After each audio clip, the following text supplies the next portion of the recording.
just want to welcome everybody to high quality student engagement in the remote learning spaces.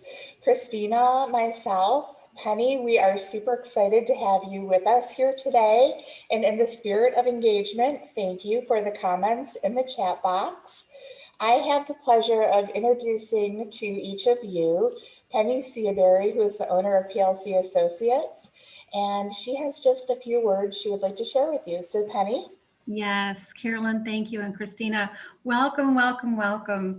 For all of you out there in webinar land tonight, this afternoon, thank you so much for sharing your time with us. And you are with tonight two of the best of the best. I just made those comments as I got off my last call. I was indicating that in terms of instruction, information, real strategies, relevant content, what you're going to hear this evening is going to be so on target. And we're so proud to be able to deliver information and knowledge and skills that make a difference for you right away, ASAP. I think we're, especially now this year with all of the challenges, so much in need of those kinds of things. So we want you to enjoy, participate, learn, and again, thank you for being with us.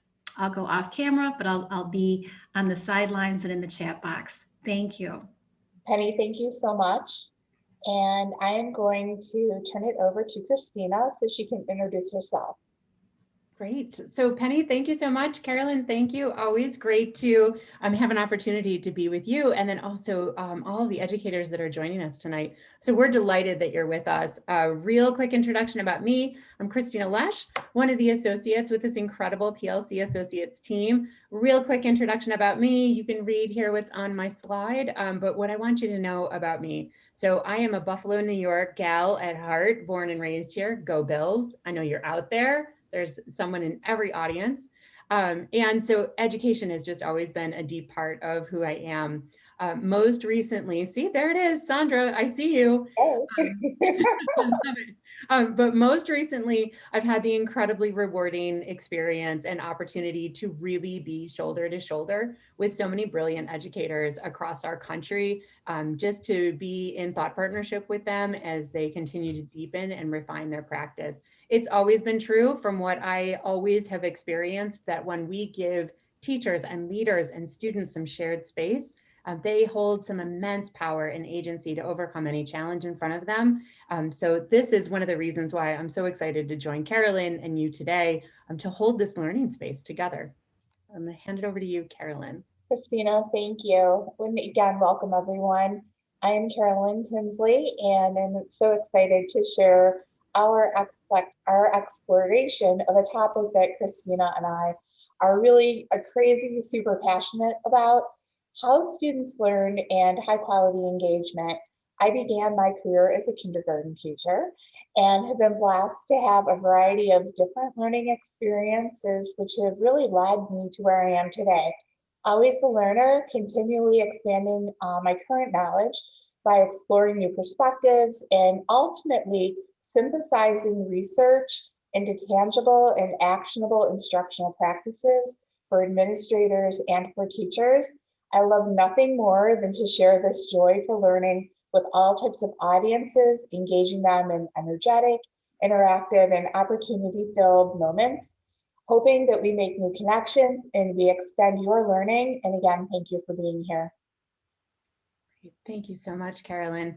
So before we dive in, we did want to make sure to pause and just share real briefly with you about our beliefs about adult learners. And so you can see what we have here. We know you are joining us today because there was something in the description of our webinar that really sparked an interest for you. We know you're coming with your own questions, your own grapples. And so our aim is to provide that space for you to lean in, do some meaning making together, collaborate together, share those ideas that we have a wealth of expertise here. And so we want to make sure that we can really tap into the collective smarts of this group.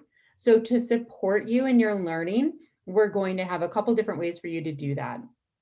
What we are going to do from the whole time, actually, the chat box will be open for you to be responding and reacting in the chat box. Just make sure that you select panelists and attendees But if you do want to private message the panelists or Carolyn and Penny and myself, you can do so as well. We'll also have some opportunities for you to be working in a collaborative space on a Padlet. We really want your insights there. And then also an opportunity for you to pop on your mic and share. We'd love to hear your voice. We'd love to make sure that you have an opportunity to share your contributions and your insights. So please use all that is available to you to share all of your voice and your insights with us. Thanks so much. So Sure. Alicia, I saw in the chat box, we are so excited as well. On the screen, you see a graphic of the Foundational 5, and to understand the history behind where we are and why we are here tonight, we thought it would be important to just step back a few years. One of my wonderful mentors and colleagues, which some of you might know, her name is Jan Letterbein. She and I were incredibly busy supporting school districts, and we were reviewing the pedagogical research of all of the foremost authors while we were supporting school districts. How do we get at this high quality instructional practice? And we really researched their findings, their comments, the meta-analysis that we went through, and the action research. And they all pointed to the same fundamentals. We began to sit down and synthesize, we organized, and really formatted detailed components. And 5 areas kept rising to the top consistently. It was ownership of student learning, it was high quality student engagement, this idea of complex questioning and how to make it so intentional, checking for understanding and differentiated instructional practice. And we found through the implementation and differentiated instruction, we really were able to expedite targeted learning, and we created our signature offering, the Foundational 5. This work has been widely welcomed by teachers and leaders in many, many districts, not only across New York State, but across this country. Combined with a guaranteed viable curriculum and close partnerships with different leaders, closely assuring accountabilities and the fidelity of practice school-wide, we have had transformational successes. So in keeping with what we know is best practice, let me introduce our learning target for today.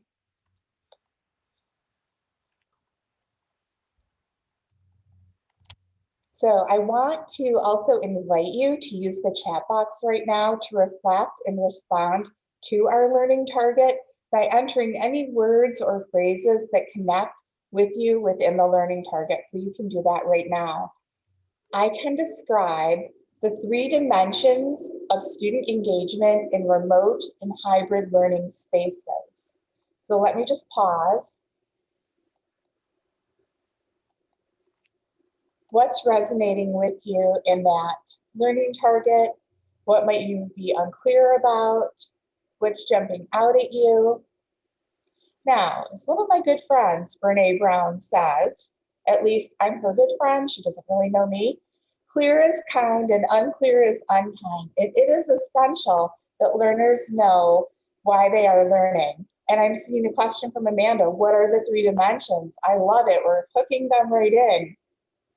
It's really important for our learners to know why they are learning, how they will be learning it, and what it looks like, what it sounds like, and what it feels like when they've hit the target, to explore and ask clarifying questions, just like you're doing right now, and connect background information that provides opportunities for them to begin to be leaders of their own learning. Also, unpacking a learning target is the first step into student engagement, and it's an initial invitation for some formative assessment. So right now in the chat box, we are getting a lot of formative assessment, and we really appreciate your connections and your questions in the chat box surrounding this learning target. So what are our intentions for our learning today? We really want to discuss and consider historical and contemporary models of engagement. Through decades of teaching and learning, what student engagement looks like, sounds like, and yes, even feels like has evolved. And once again, the transformation of the traditional classroom to the remote and hybrid landscapes across the globe have caused educators just like yourselves to re-examine and to really begin to think deeply about what high quality student engagement looks like, sounds like, and feels like in these spaces, which is so new for many of us in this field. So let's review the flow of our remaining time together.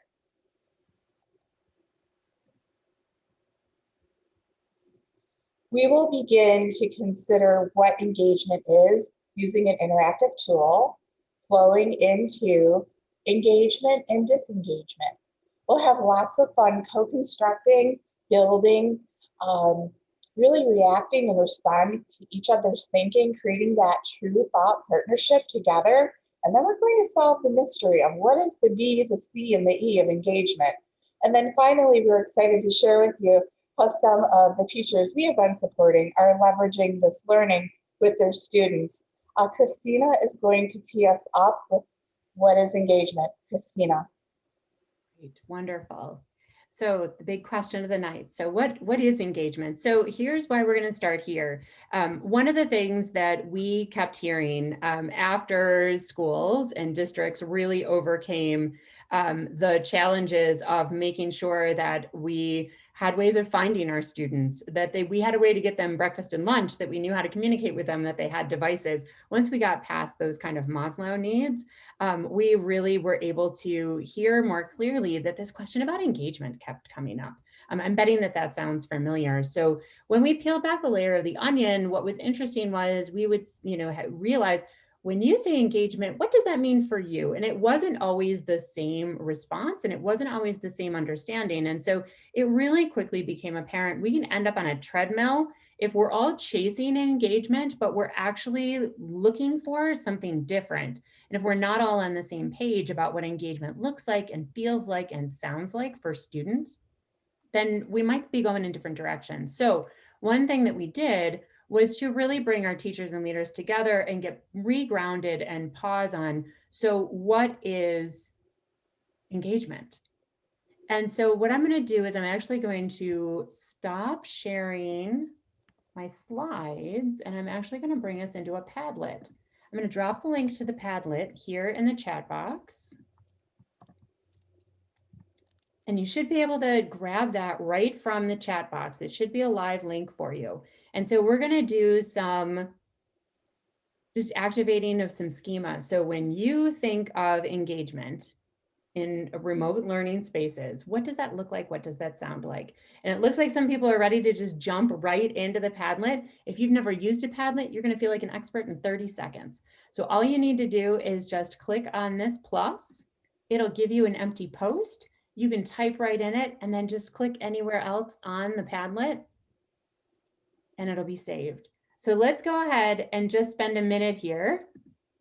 What does engagement look like and sound like in a remote learning space?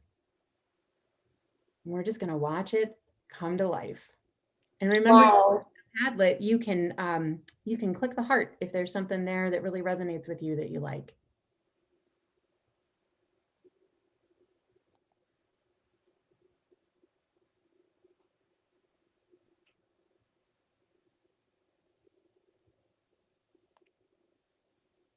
Great. Oh my gosh. Oh my gosh.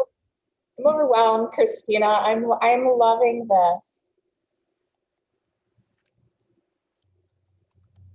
Seeing lots of asking questions. I actually am really zooming in on the asking questions. I've read some really interesting neuroscience research recently about what happens to our brains when we ask questions and our curiosity is genuinely piqued, and what happens for our ability to remember later what it is that we learned when we were in that space.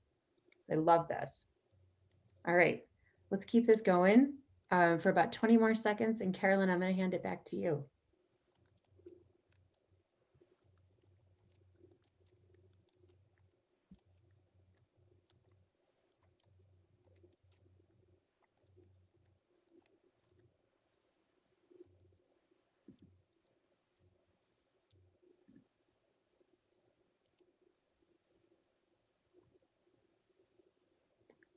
And also just want to say, keep that Padlet open because we're going to keep co-constructing with it. Right, Carolyn. Okay, thank you.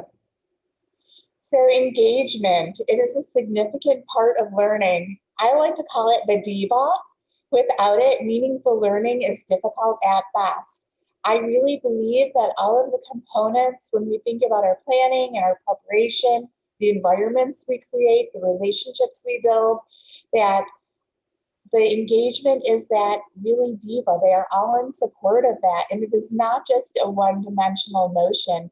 Not only does it concern the student's ability to pay attention in class, but he or she should be actively engaging as well. When they're actively engaging, they learn how to think independently. However, far too often, schools can mistake compliance for engagement. The compliant learner does what is expected. They follow directions, they can complete assignments, and they get good grades with just the right amount of participation. But their hearts aren't truly in it.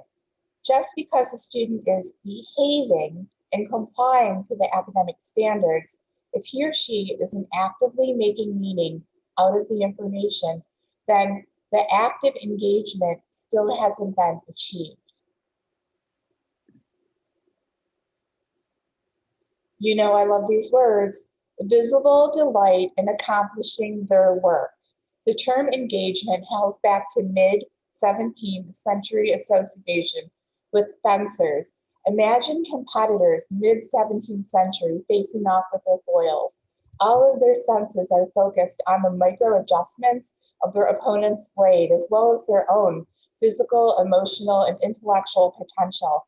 When they're lunging and circling, this fierce ballet was called engagement, and when they began, they would engage. You may ask how I know this, because I engaged in fencing classes when I was in undergraduate school. And no, I don't have a photo, or I would have put it in. But engaging students focuses on the learning and sharing thoughts without being prodded. They engage in self-regulation. They think about their thinking in relationship to a learning target. They consider feedback, not only from a coach or a teacher, but from their peers. And most importantly, the feedback going on in their head consistently, which is what happens when fencers are engaged. That continual feedback, that self-assessment, which is something that can be covert, and we want to make it overt for our students. So how do we create those situations? How do we become the architects and design those for our students? When a fencer mid-17th century was not fully engaged, he could have had some physical harm. When our students today aren't fully engaged, what is the result? Let's explore the benefits of engagement with Christina. Great. So I'm going to share real briefly here just the benefits of engagement, why we need to be tuned into the realities of disengagement. But what I wanted to first name was really, when we needed to pivot to remote instruction and hybrid learning at PLC Associates, we knew that we also needed to turn to the most trusted voices in education and education research. And so who we landed with was Fisher and Fry and Hattie. And so their distance learning playbook, grades K through 12, provided this just right starting point for our team. And so I want to share with you just some excerpts from that text. And really here, you can check out the reasons here. I'm sure you could probably list even more here in the chat box around why engagement matters. And Melissa, I see what you have here. Can students be engaged without showing it visibly? It's a really great question. Hang on to that question. We want to make sure, of course, that students are engaged. They can't be learning if they're not engaged. All of our parents said, it's not going to happen by osmosis, right? We know that. But what is it that really makes us know that we need to sit up straight? We need to consider, where do we have agency? Where do we have influence? Where will we really be able to create spaces in those remote learning spaces that invite student engagement? Disengagement is not just an outlier. It's not just a few classrooms. And the reality is that according to a most recent Gallup poll, what is consistently seen is that in elementary school, 8 out of 10 students are disengaged. By middle school, 6 out of 10 are disengaged.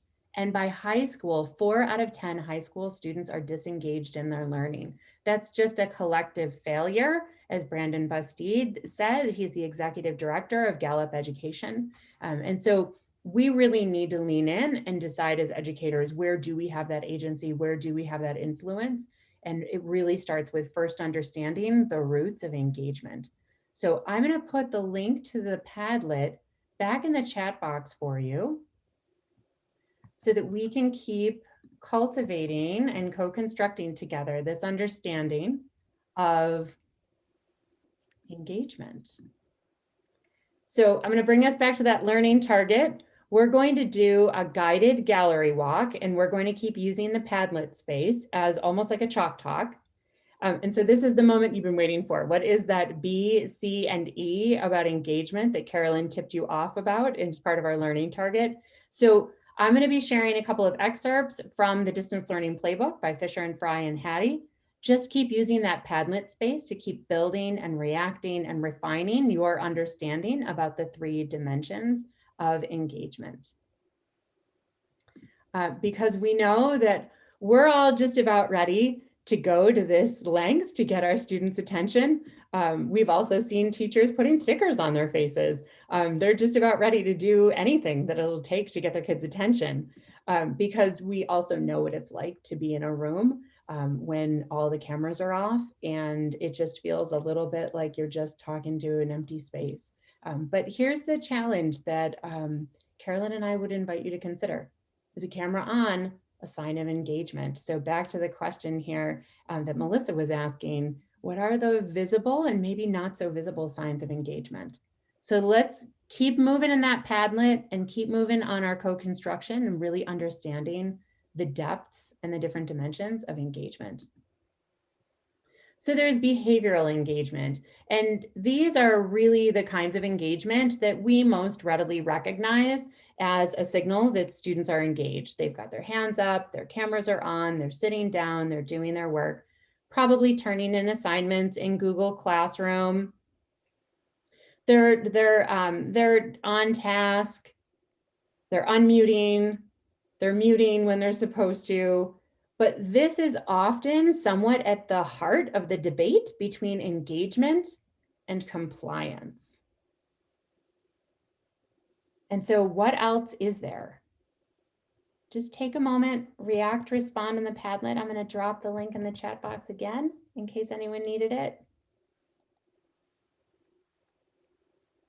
So what else is there if it's not just behavioral engagement? So there's cognitive engagement, and I saw somebody drop the words cognition and emotion in the chat box. So we've got some thinkers out there, some people that have got a lot of background knowledge here. So this is our second dimension. So there's cognitive engagement. When we are learning and engaged in learning that is challenging, and we're giving students opportunities to reflect and to think, where am I now? Where am I going? How do I meet the learning target? How do I know I've met the learning target?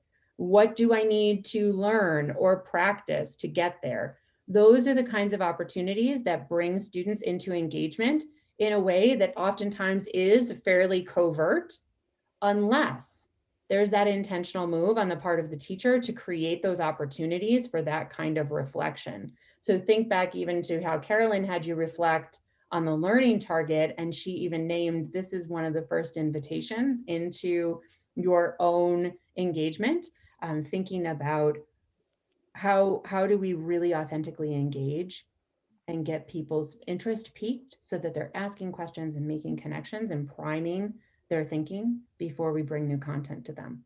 So keep adding to the Padlet. We've got one more dimension. All right, the last one here, emotional engagement. And there's so much here about students feeling a deep sense of belonging and trusting relationships that allow them to feel safe, that allow them to feel compelled to engage in learning with their peers. This is another time when teachers play that critical role in designing learning spaces and creating the culture where students are invited to build relationship with each other, to ensure that students feel the inclusivity of a space that they belong to. There's absolutely something to be said about feeling safe in a learning space. There's also really compelling research from an organization called Building Equitable Learning Spaces, the BELL organization, around the importance of a strong sense of belonging in a learning community. And so for students to feel safe, volunteering ideas, taking risks in a small group or for the whole class, that's probably not going to happen if we haven't tended to that emotional dimension. All right. So I'm going to pause on sharing. I'm excited to go back to the Padlet to see what has happened since we were here. I'm going to share again, and I have to keep scrolling and keep scrolling.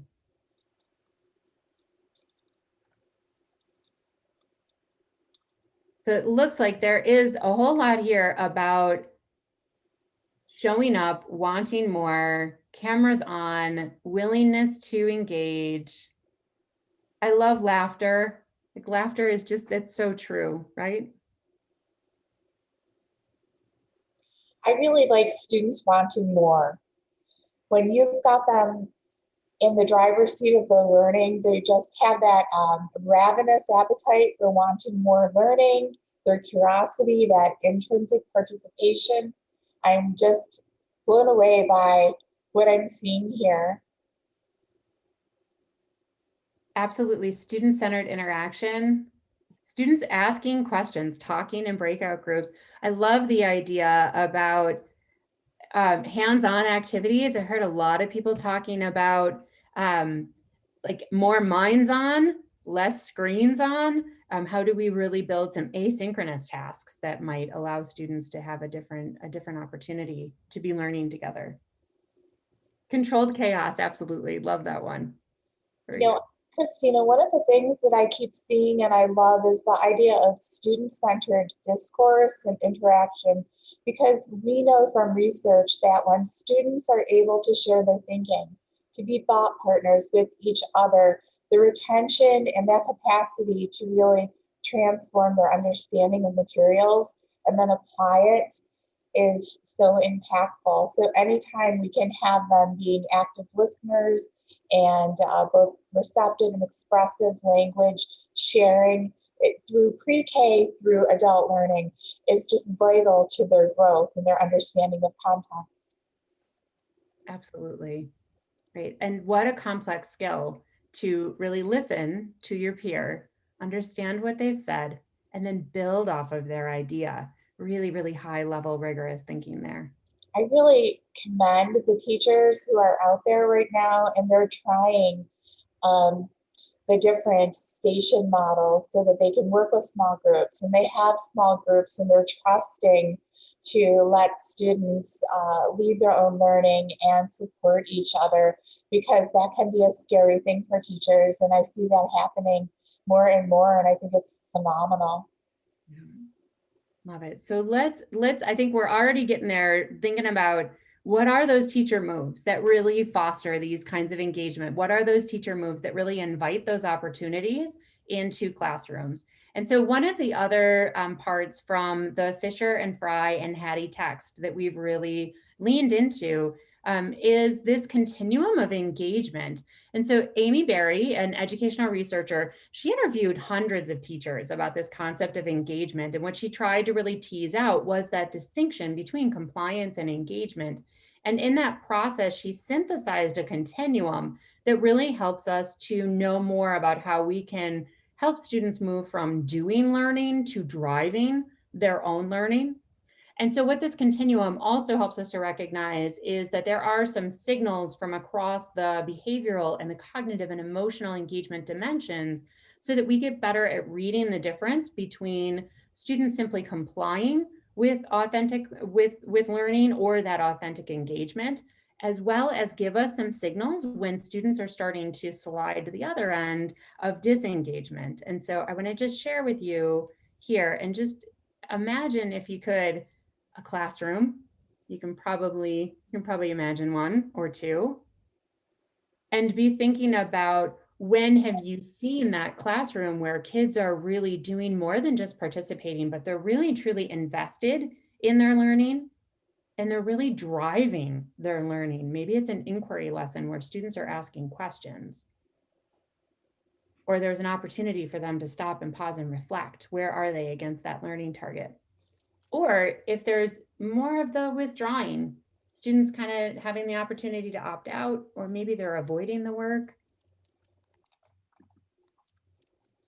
What I really appreciated about this was also really clear, concrete opportunities for teachers and some very specific ways that teachers can create these opportunities for their students here. So think about participating as kids doing the work. You know, this is very much the behavioral engagement, responding to questions. But are students really responding, or is the tone of voice indicating that they're asking you a question back to the response to your question? Are they really actually answering the question, or are they the ones asking the questions? Are the students really setting goals for themselves? Are they seeking feedback? Do they have a chance for that self-assessment? Or are we tuning into these signals about where we see students getting distracted, where we see students physically separating from the group? Maybe they're clicking off their camera and they've just tuned out, or they're looking for ways to avoid their work. At home, I hear a lot from teachers, you know, it's really hard to compete with PS5. It's really hard to compete with going to take the dog for a walk. But have we really created the opportunities to foster this kind of engagement? All right, Carolyn, I'm going to hand it back over to you for some reflection. Thank you so much. What we would like you to do right now is read the reflection prompts. And again, we're inviting you to activate your prior knowledge about how you have addressed each dimension of engagement, both instructionally and in your curricular design. So think of these prompts, and I'm going to encourage you to really use the chat box. And I'm also going to encourage anybody who would like to open up their mic. I think you just put your hand up and then we can open it up and you can have a chat and talk about any of these prompts. So I first want you to think about, are there some forms of engagement that you have favored to let you know if your students are engaged? So I think of the behavioral engagement. It's very visual. There's the cognitive and the emotional. And what do you lean into? And then, are there some forms of engagement that you maybe have not been as tuned into? And this is really helping you. You're having some aha moments. So go ahead, I'll pause and see what comes up in the chat box.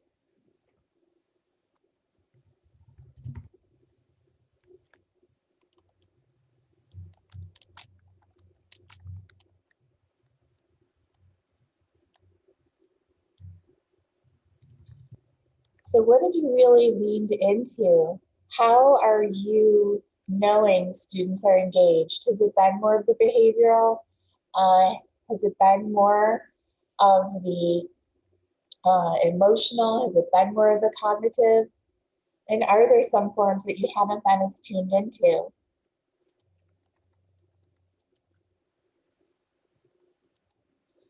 And I'd also like for you to consider the following. What else might you do? What could you intentionally be looking for and planning for to know that students are engaged? So think of yourself as the architects and you're designing the instruction and the curriculum. And now, Laura, thank you. Self-assessment, Google Forms. So that's really leaning into that cognitive engagement. You're really beginning to activate the student's self-regulation, thinking about where I am, thinking about, have I hit the target? Love that. Thank you for sharing that. Thank you, Emery. Q, really, really excited that you're thinking about building more of the emotional engagement, check-ins with the emotional engagement. Patty, thank you so much for sharing that your students are doing well in breakout rooms. I think that when teachers hear that, it builds their confidence to try as well. They're benefiting from those small spaces. They feel, oh my gosh, so much more confident to speak in Spanish, loving it. recording conversations.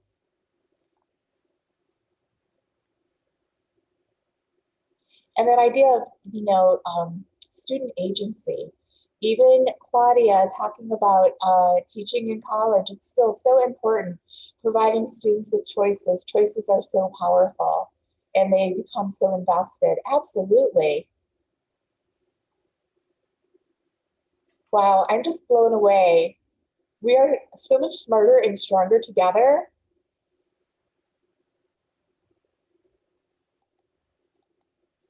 I love, Patty, you're talking about how you experimented with the same group over 3 days and working on a group project in a targeting language. We can experiment. We don't always have a swing and a hit. We might have a swing and a miss, but it doesn't mean we give up. It just models to our students that we can try again. And I really love, even with kindergartners, I'll do a closing circle and say, what went well? What can we do better? Let them own the learning. Really loving what I'm hearing here. Oh my gosh. Anand, are you able to share? Yes. Hi, Anand here. Am I audible? You sound great. Yeah. I just want to say that in this kind of virtual teaching and learning, what we can do is we can give them a small things, assignments to the students, and then just check them within 1 or 2 minutes so that the connection will be there and it will be maintained. So that's what I think is an engagement with the students. Thank you so much. And I recognize your name. I'm so happy that you're here. Like, I love this. Thank you so much. You're very welcome. So I want you to now think about and consider what might be 2 moves you would be willing to commit to try as far as new learning for you on the 3 different types of engagement that we know that we have the dimensions that are behavioral, emotional, and cognitive.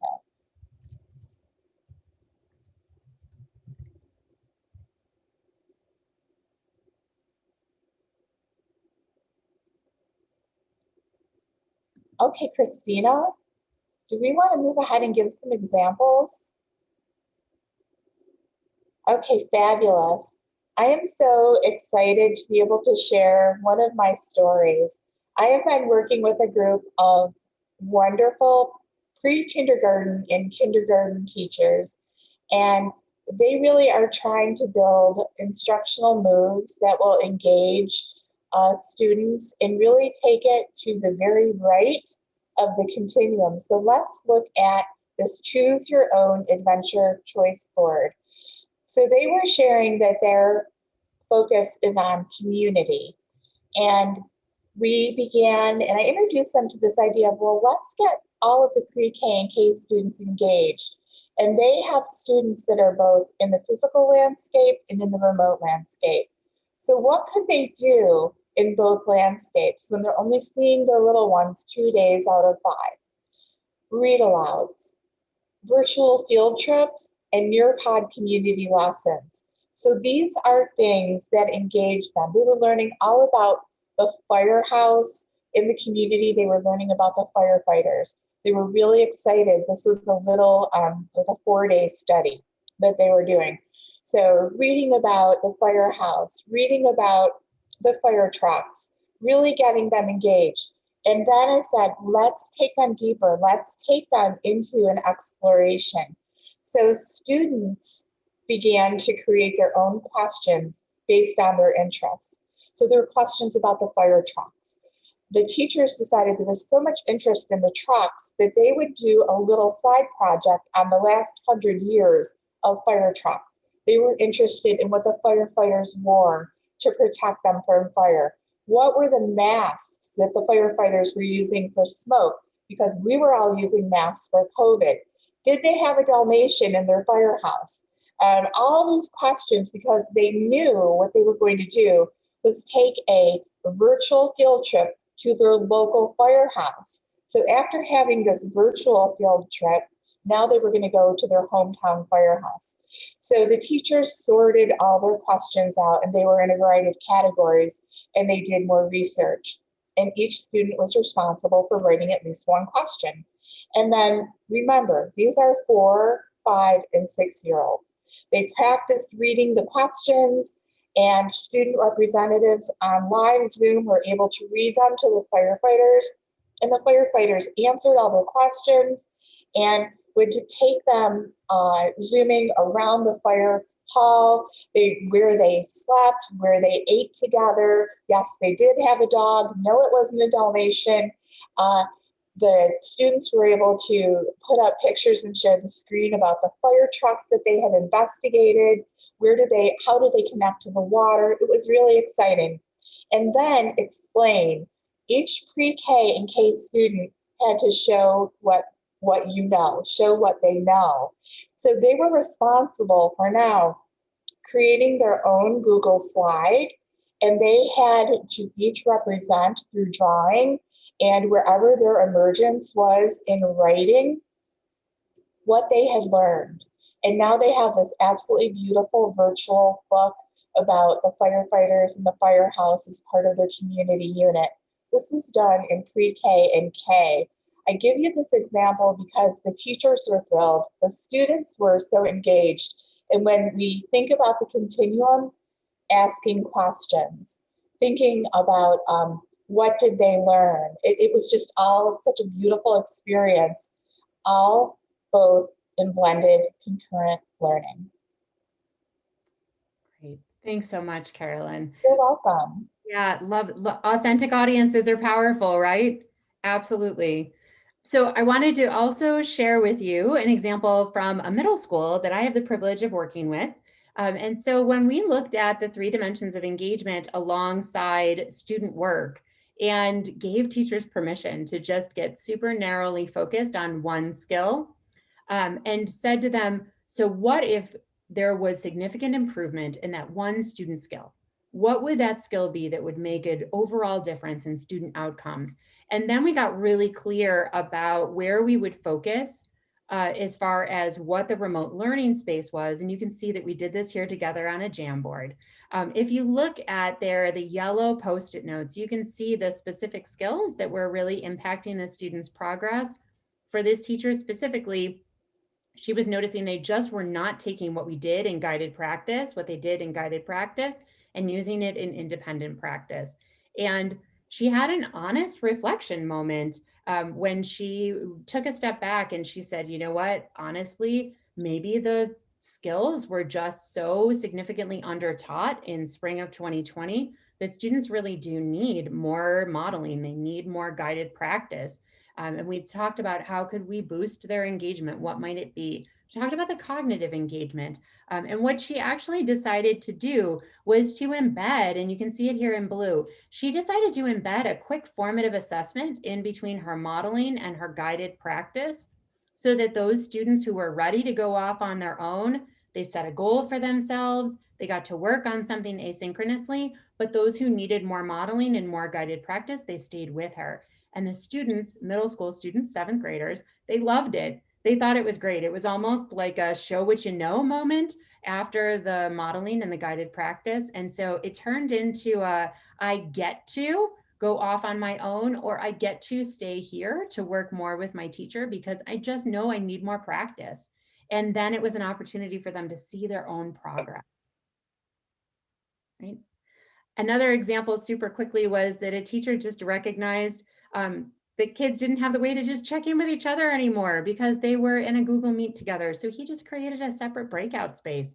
Kids can pop in, they can pop out, help each other as needed, but they can really rely on each other in a way that they would have done had they been in person together. So there was something very empowering for the teachers to get super targeted, look at the work, think about what would make a difference, and then what is it about your remote learning space that would really boost that cognitive and emotional engagement for students. It's made a tremendous difference. Right. Hopefully these examples have been super helpful for you to think about how to really breathe life into this. But I'm going to turn it back to Carolyn to wrap us up. Thank you so much. So as we end our time with you together, we always like to go back to the learning target. I can describe the 3 dimensions of student engagement in both remote and hybrid learning spaces. So hopefully now you're able to have conversations with others about those, to think about those within your own practice, and to share this with others. It has really been our pleasure to spend this time together with you. Thank you so much for joining us today. On this slide, you're going to see upcoming webinars and offerings the PLC has, and both Christina and my contact information. We can't thank you enough for the work you do for all of our students.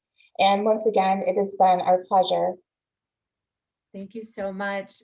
Keep a lookout out for an email communication for us. You will receive a copy of the deck and the agenda. We're hoping that you're able to replicate this with your teams and share this learning. Thank you so much. Good night, everyone.